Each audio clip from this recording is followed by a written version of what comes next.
Well, it's a little bit better. I'd say much better than I expected. So we'll take a couple of cucumbers here.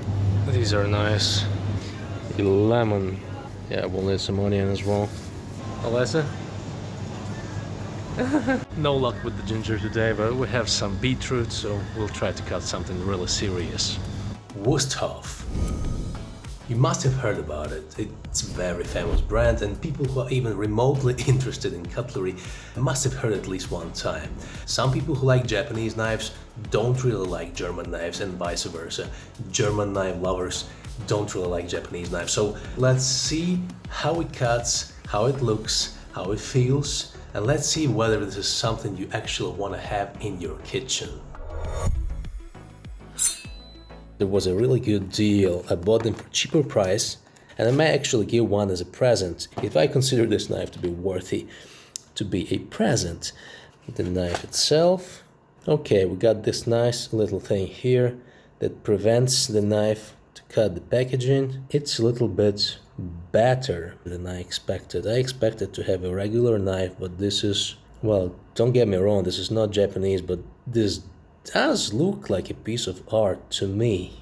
Let me tell you why. This is why. I actually brought 3 knives that I own to do a comparison. Once I just unpacked it, the difference was so obvious that I didn't even need to look at those. Like, I knew right away this is a way different league. This is junk. This knife is a piece of I don't remember how much it cost. This is like nothing. This knife costs nothing. It came in a set of knives, all for like maybe like $15 to $20 you find in like in the cheapest stores possible. This is the worst possible thing you can get in your life. This is terrible. The only good thing about this knife is full tang. So you may see the blade goes deep into the holder. It's dull. It cannot be sharpened. It bends. It rusts. The plastic feels like shit. As bad as it gets. On the other hand, this is Chicago Cutlery. I don't know if you can see it. It says Chicago Cutlery right there. I bought this knife maybe like 10 to 11 years ago. I paid around $7.99 in Walmart for this knife. So this is not the cheapest one you can get. This is like $1 knife.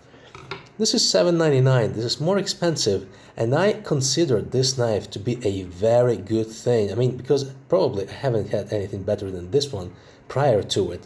So I used it for 10 to 11 years, and I still use it. There are good things about this knife, and I consider this to be something very similar to this, but I can see right away that there is some significant differences. It's cheap.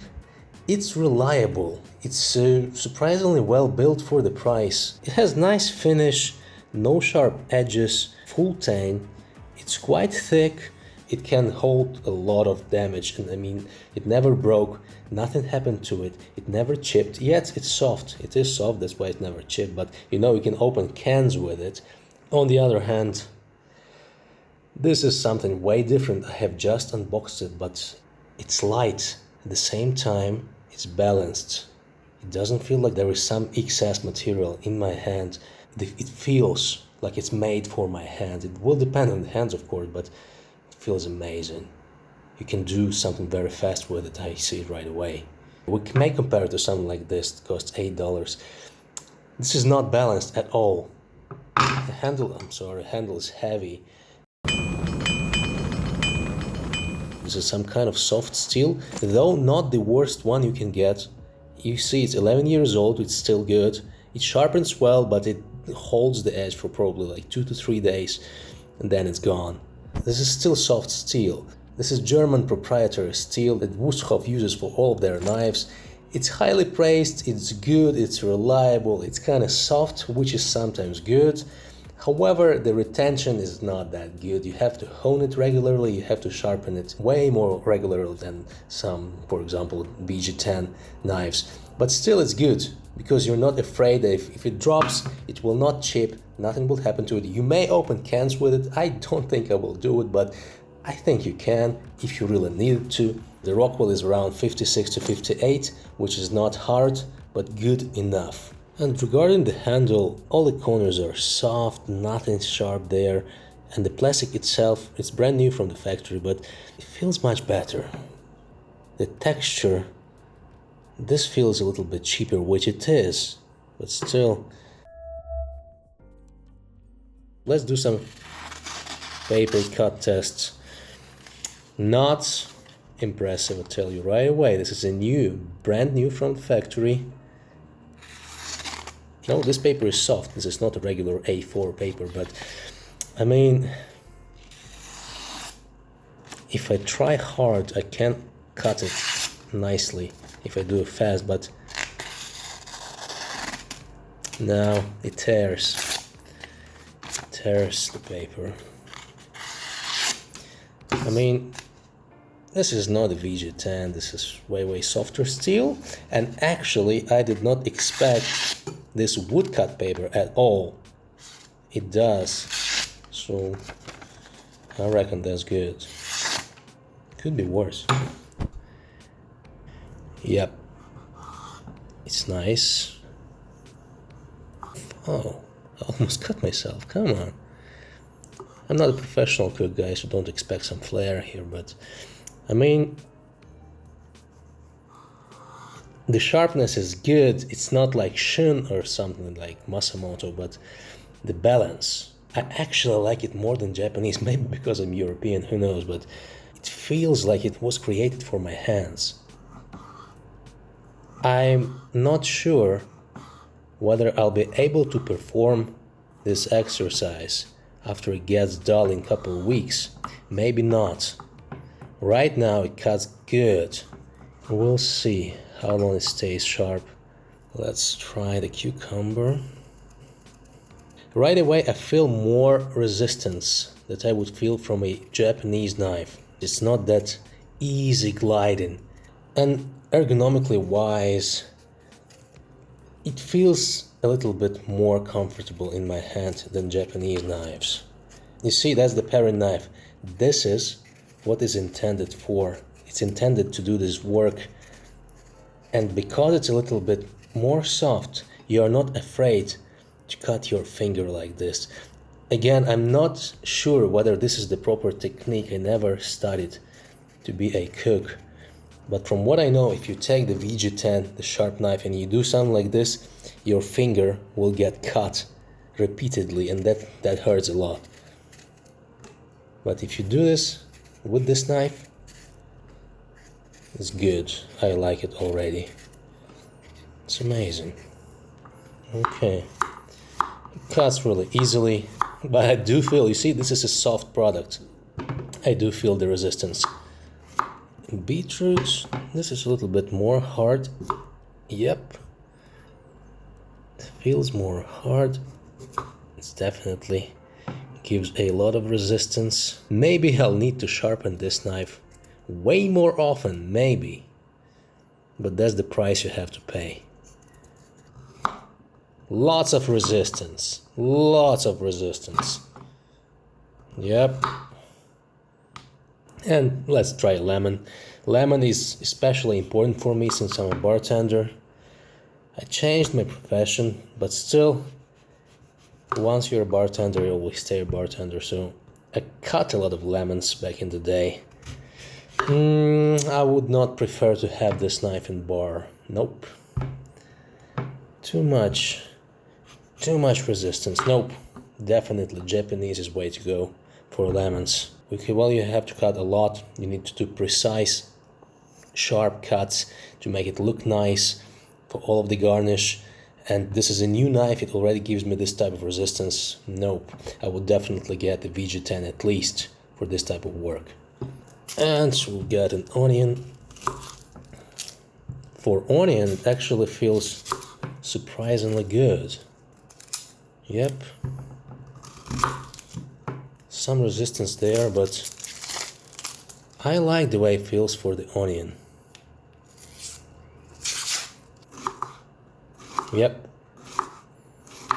It's probably the best food that I've tried today for this knife.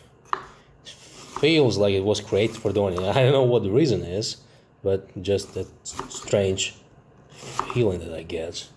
You see? You see what I've done? It looks nice. I mean, I'm not a cook. I've never done this before on camera, but yeah. So overall, a nice performer. Way better than this. Look, this still cuts. It still cuts, you see? That's why I like this knife so much. It costs $7 and it's still good, but this is a way different league. So would I actually recommend this knife? Yes, definitely yes, I would recommend it. There are things you have to consider when buying it. For example, are you a professional user? Do you know what a Japanese knife is? What do you plan to use it for? If you're a novice, if you have just started using some good quality knives, this is a very good option. Amazing. It does some job that cannot be done by any other knife. For example, you need to cut through some ice, you need to clean some bones, you need to do some general prep work. You don't really know how to maintain high quality steels, and mind that Japanese knives are a nightmare to maintain. This is very easy to maintain. You just hone it every now and then and you sharpen it once, maybe a couple of months. Is this something that you would like for a very precision intensive work, something like sushi or garnish preparation for bars? No, this is not the type of knife you want. You want something way more sharper, something like razor sharp. And there is some middle ground. This is a soft knife, Japanese VG10 and up. Those are hard knives. There are knives called Mac, so I will have more reviews of Mac knives. I consider those to be one of the best balance between sharpness and softness. However, I wouldn't recommend use Mac knives for something like chipping ice.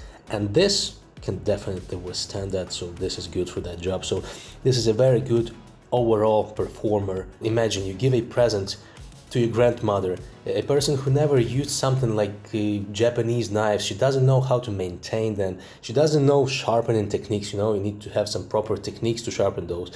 You may give something like this, and this will be amazing. So it has been 5 years, guys, and this knife, I cannot say it's my favorite knife, but I use it the most often because of the shape, because of the steel, and because of the summary of factors that play into the fact that this is a very utilitarian, very versatile knife. So in 2020, I bought it for $40. It was on sale. The regular price for it was $60. Currently in 2025, it retails for over about $100. So $95, $90. Maybe on sale you can find it for $70, but it's kind of expensive right now, and technically you pay for the brand. So the steel is soft, and as I've stated before, you may open cans with this knife. However, if you check it here, you can see the tip has broke off, primarily because I have opened cans with this knife. So yes, you can do it. However, I would recommend to use something cheaper because it's an expensive knife. So yeah, it's not really a good thing to have it broken. However, yes, it is sturdy. You may use it to open cans. Speaking about the handle is amazing actually. It's plastic. It's not pretty looking. It's not like wood or something. However, it's very, very, very reliable. So it haven't changed in any way. Like I have micarta, for example, is not as durable. So this plastic, yes, it's plastic. Yes, it's not premium looking like wood, but I think it's the most reliable thing actually for the knife. It's not afraid of water. It's not afraid of humidity. It will stay like this for years, maybe decades. The knife is awesome, guys. Recommended purchase. Yes, it's a little bit expensive, and yes, you pay for the brand. Apart from that, it's an awesome purchase. Thanks for watching as always. Links in the description, and see you next time. And as always, thanks for watching and stay tuned.